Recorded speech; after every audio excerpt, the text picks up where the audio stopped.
기시다가 왔대요. 기시다 임기가 뭐 20일 남았다고요?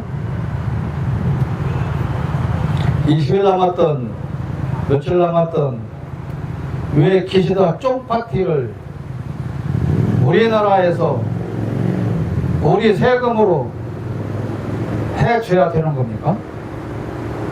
참 돈도 많아요.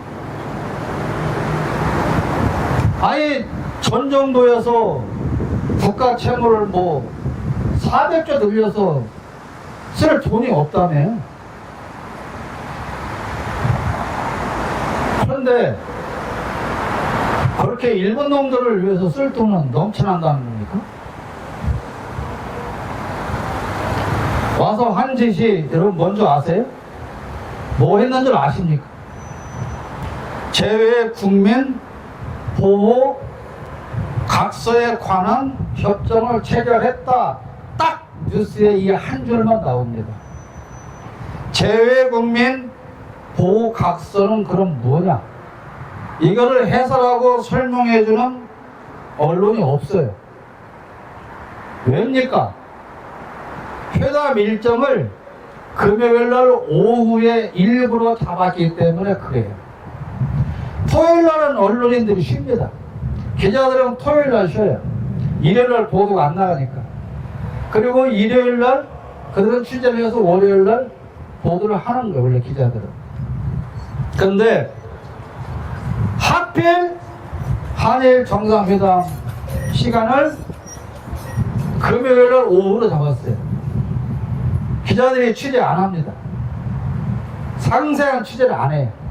했다 왔다 그것만 하지. 지난번에 여러분 기억하실 거예요. 이스라엘과 하마스의 전쟁이 시작되었을 때 이스라엘에 있는 우리 교민들을 전 세계로 실어온 거 여러분 기억하시죠? 그때 자리가 남는다고 일본인들을 태워다 준 적이 있어요. 기억하세요? 그런데 한쪽에서는 왜 하필 일본 것들을 태워주냐. 그러니까 한쪽에서는 나같이 착한 사람은 아이 뭐 그래도 인도적인 차원에서 남는 자리 좀 태워주면 어때? 그렇게 생각을 했어요. 우리 국민들이 착해서. 그리고 며칠 있다가 일본에서도 우리 국민을 일본 비행기로 몇 명을 태워가지고 왔어요. 어떻게 보면 참 보기 좋네. 인도적인 차원에서 뭐 잘하고 있는 일이네. 그렇게 훈훈하게 넘어갔지요. 근데 저는 어저께 재외 국민 보호에 관한 각서협정을 체결했다는 말을 듣고 그때 그 뉴스가 딱 떠올랐습니다. 아, 그거였어? 무슨 말이냐면 이번에 어제 한일 간에 체결한 재외 국민 보호 각서라는 것은 이런 거예요. 한반도에서 전쟁이 났어요. 그러면 한반도에 살고 있는 일본인들을 데려가기 위해서 어떻게 해야 돼요? 자위대가 한반도에 상륙해야 되는 거예요. 대만에서 전쟁이 났어요. 일본인들을 구해내기 위해서 자위대와 한국이 함께 들어가는 거예요. 그거예요. 재외 국민보호 각서라고 하는 내용이 그거예요. 너네 나라 국민이 어느 나라에 전쟁할 때 우리 함께 구해오자. 그 내용 보면 좋은 것 같죠? 근데 이게 뭐냐? 결국은 자위대가 한반도에 상륙하기 위한 목적이 제1이라고 봅니다.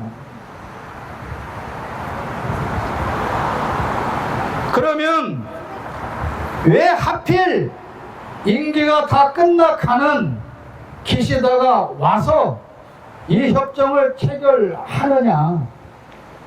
그런 거예요. 기시다는 야, 내가 임기 마지막까지 최선을 다해서 이 제외 국민보호 각서라는 것을 체결을 했으니 후임 총리 너는 반드시 한일, 한미일 동맹을 완성을 해야 돼. 이 과제를 주는 겁니다. 그러기 위해서 오는 거예요. 솔직히 기시다 입장에서도 다음에 또 자민당에서 총리가 되겠지만 이 정도 길을 닦아주지 않으면 한일 군사 동맹을 맺기 어려울 수 있다고 걱정을 하는 거예요. 그래서 이걸 맺으러 온 겁니다. 지금 당장은 군사 동맹이 안 되죠. 국가 간의 조약과 동맹 체결은 국회 동의를 얻어야 돼요. 그러니까 동의를 얻을 수 없기 때문에 동의가 필요 없는 그 앞단계에 조약을 체결하는 겁니다. 이건 술수라는 거예요. 그런데 이런 자세한 내용을 보도하는 언론이 없어요. 일부러 보도되지 않도록 그렇게 회담 일정을 잡았기 때문이라고 하는 게 저의 생각이에요. 그래서 앞에 말씀드린 이스라엘에서 양국이 서로 교민들을 데려올 때 협조했다는 것을 인도적인 차원에서 했다고 우리가 좋게만 받아들일 수 없는 것이 되었다. 그런 생각이 든다. 그런 말입니다. 여러분, 지금 오늘 또 보니까 소성리에서 사드 기지에 물러가라고 평화와 통일을 여는 사람들이 지금 집회를 하고 있던데, 윤석열이 이 자리에 앉아 있는 한 그 무엇이 해결되겠습니까? 점점 더 악화되어 가고 있을 뿐입니다. 단순히 독도 문제로 그치는 게 아닙니다.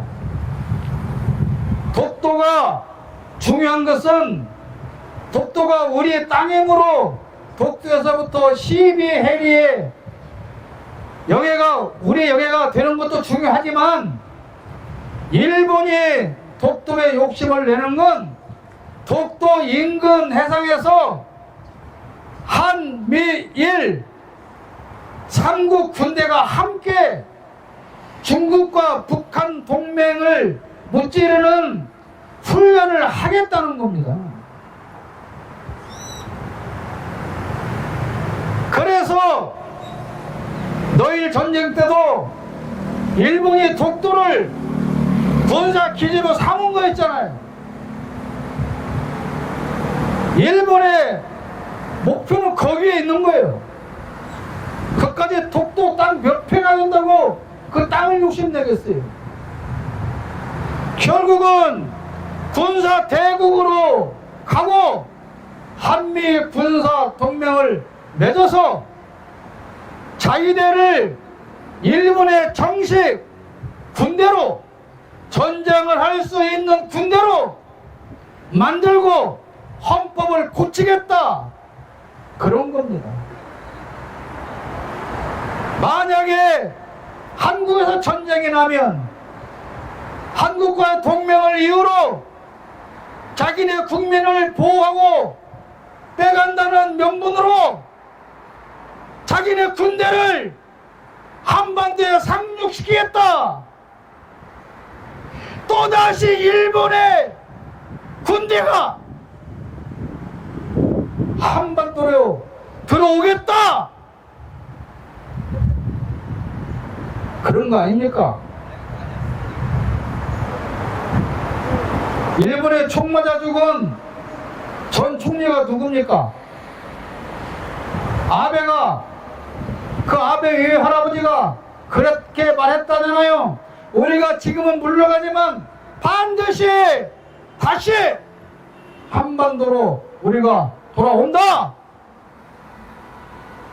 그 꿈을 이들은 여전히 벌지 못하고 야금야금 차차 진행하고 있는데, 머저리 윤석열은 오므라이스 한 접시 받아 처먹고 그들의 쫄개로 꼬봉으로 그들이 원하는 걸 차근차근 내주고 있는 겁니다. 우리가 컵에 물 반컵을 채워놓으면 반절을 1분이 채운다고요?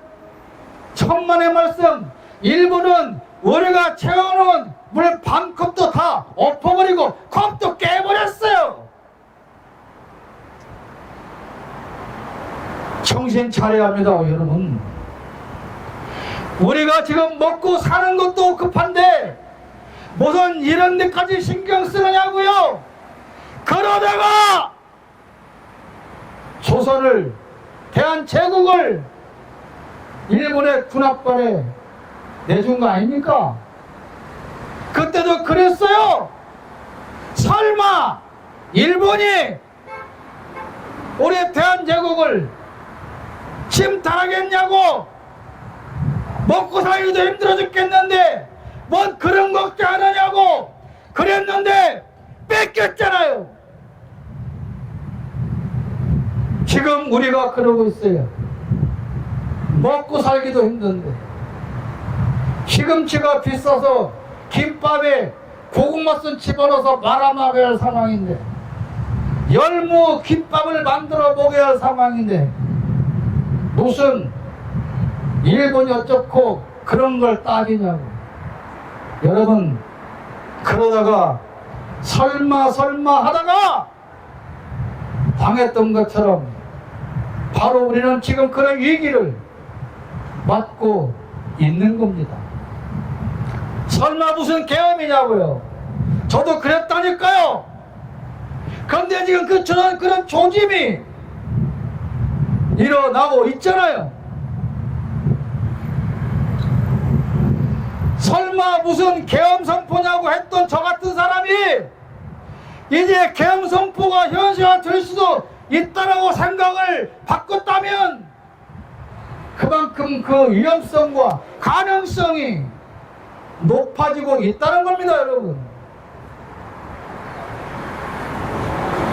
정신 차리고 우리 국민이 일어나야 합니다, 여러분. 일어나야 됩니다. 페이스북에서 아무리 윤석열 욕해도 소용없습니다. 나와서 함께 외쳐야 합니다. 하루라도 빨리 끌어내야 얽히고 설킨 이 문제를 그나마 하나씩 풀어나갈 수 있는 겁니다, 여러분. 구호외치고 음악 듣겠습니다. 한일 군사 동맹에 끌려가는 머저리 대통령 윤석열을 탄핵하라! 윤석열을 탄핵하라! 독립선열들이 지하에서 통곡한다. 일본의 나라 팔아먹는 윤석열을 타도하라!